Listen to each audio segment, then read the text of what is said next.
Assalamu alaikum warahmatullahi wabarakatuh. Barkanmu da sake saduwa da ku a wani sabon bidiyo. A wannan bidiyon shine darasinmu na farko da zamu yi akan abin da ya danganci Coreldraw. Kamar yadda muka sani, Coreldraw software ne da aka kirkire shi domin creating na abin da ya shafi graphic design da sauran abubuwa. To da farko ba tare da bata lokaci ba, bayan mutum ya samu kwamfutarsa kuma ya installing software na Coreldraw, zai zo ya bude Coreldraw nashi kamar haka. Bayan mutum ya zo ya danna Coreldraw ɗinsa, yana budewa kamar haka, zai jira shi har ya gama loading ya zo ya bude. Bayan ya bude, zai kawo ma fuska kamar wannan da kake gani. Wannan fuskar da muke gani, za mu ga cewa akwai abin da ya danganci tsofaffin ayyuka da na yi. Wannan duka ayyuka ne wanda mun riga mun yi su kuma sun riga sun wuce. To yanzu za mu shiga new document. Bayan mun shiga new document, za mu buɗe shi haka. A nan za mu creating suna, za mu ba wannan aikin namu suna. Misali sai mu ce training. Wannan shine sunan da za mu ba aikin.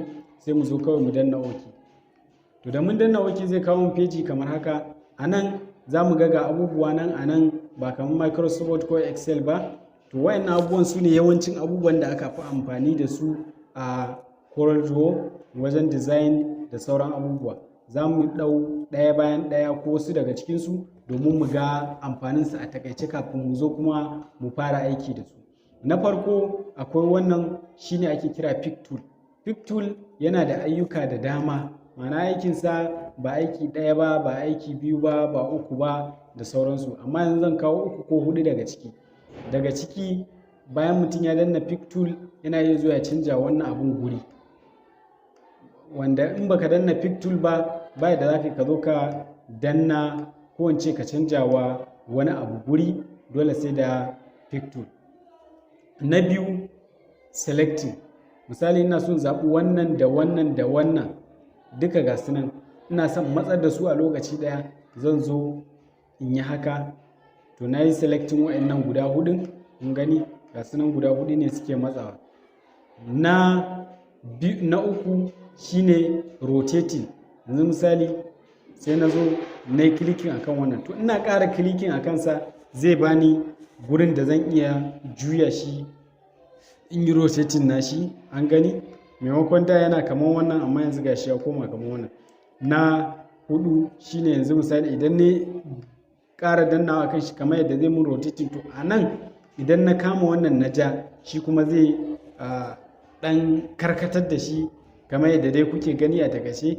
Ba sai na dogon bayanin da watakila ma ba za ku fahimce ni ba. To abu na gaba shine Shape Tool. Shape Tool ana amfani da shi ne wajen gyara shi wannan abun din. Misali ko ina so yanzu misali nan muna gani kamar kusurwa ce a gurin, ko in ce gashi nan dai. To yanzu wannan abun ina son, ba na son ya zama kamar na gyara shi. Zan iya zuwa in danna Pick Tool, Shape Tool, sai mai haka. Kun gani gashi nan a haka zan iya koma da shi cycle. An gani gashi nan ya koma cycle. To amma zan iya dawo da shi kuma ya koma idda yake da sauransu.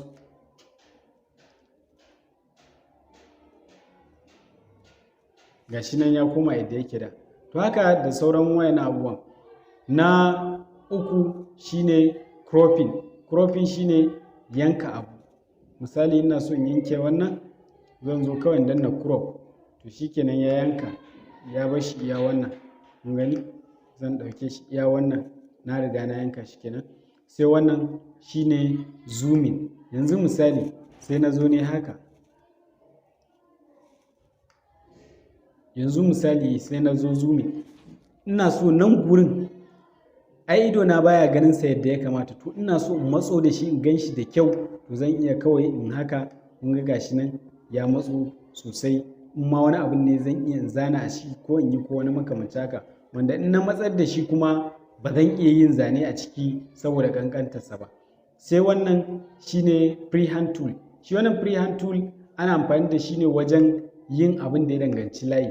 Duk abin da ya danganci zana layi da shi ake yi, shi ma yana da abubuwa da yawa a cikinsa, Pen Tools, Bezier, 2-point line da sauransu.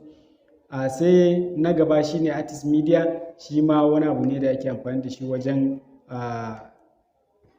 design ko yanzu misali sai muke so mu sa ganye a gurin nan, to kawai muka zo muka je bayan mun ɗauko shi mun zo mun selecting wannan, muka zo a nan ga abubuwa nan da dama sai muka selecting plant, to a nan suna nan da yawa sai mu zaɓi wanda muke so. To yanzu dai a takaice ga ganye. Sai na gaba shine wannan mun riga mun yi amfani da shi, kun gani shine wannan abubuwan da muka zana.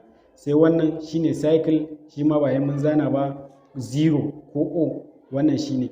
Sai wannan shi ma yana da abubuwa da polygon, shi ma yana da abubuwa da yawa a cikinsa, shi ma ba mu buƙatar yanzu mu yi amfani da shi, sai dai za mu ga daga nan ga abubuwa nan da yawa a ciki. To yanzu a wannan common shapes din suna nan barkatai kusan 20 ko 30 da duka mutum mun zo duka za mu ga amfaninsu.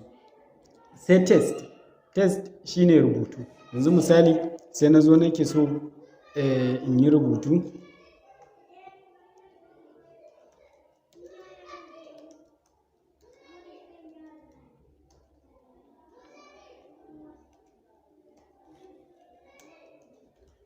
yanzu misali wannan shine na riga na rubuta wannan abu. Na farko zan zo in canja font, kala font din da nake so, misali mu sa Arial Black, kun gani gashi nan ya fito raɗau, kowa yana ganin sa. To za mu iya mu sa mai shadow, ga ta ana inuwar a sama muke santa, a kusa da shi muke so, a ƙasa muke so, a jikinsa muke so, duk yadda muke so za mu sa shadow. To na gaba shine wannan transparency shine shi wannan abin din muna so ya zama bai fito raɗau haka ba, inda za mu iya yin wani abu a kansa ko kuma mu ɗora shi akan wani abu ba tare da ya rufe wancan ko wancan ya rufe shi ba. Shine za mu zo mu danna transparency. A nan za mu ga akwai gurin da aka sa uniform, mun sa uniform za mu ta rage shi idda muke so, gashi nan kun gani yana yin dishi-dishi. To yanzu a haka wani abin na zo na ɗora abin zai fito kuma shi ma zai fito da sauransu, an gane a takaice ke. Sai eyedropper shi ma abu ne da ake amfani da shi wajen selecting color. Misali bari mu yi misali, za mu je kan desktop namu, desktop sai mu ɗauko wannan hoton misali, ko kuma mu ɗauko wannan sai mu zo mu sa shi haka misali. Sai wannan color din muke so mu sa ta a cikin nan, to wanda idan an ce misali mu nemo ta anan hakan zai mana wahala. To kawai za mu zo mu danna eyedropper, sai mu zo mu danna color din, gata kawai mu zo mu danna ana mun selecting baka color, afwan za mu zo mu, an gani mun sata. To kawai muna zuwa mun ga gashi nan ta zo anan, to amfanin ta kenan. Sai na ƙarshe shine interactive fill ko kuma smart fill. Smart fill shi kuma abu ne da ake amfani da shi wajen rarraba kolo ko kuma sa kolo a gurin da yanzu misali wannan abun sai muka zo muka yi shi haka,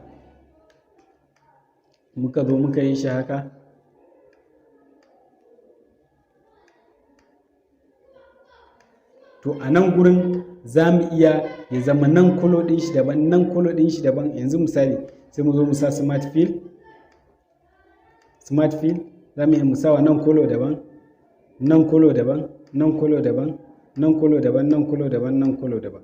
To kasancewar mun zo mun sassa kowace za mu selecting, sai mu je mu canja wacce muke so, mu je mu canja wacce muke so, mu je mu canja wacce muke so, haka duka da sauransu. To yanzu kuma sai mu zo mu ciccire wa'annan, afwan yanzu kun ga duk guda ɗaya ne amma gashi na mun yi mai kolo-kolo da dama da sauransu. To wannan su ne a takaice. Bayan mun zo insha Allah a cikin training namu daga yanzu abin da zamu yi shine zamu kawo muku abu mai ban mamaki ko mai wahala, sai mu ci to ya zamu mu zana wannan abu.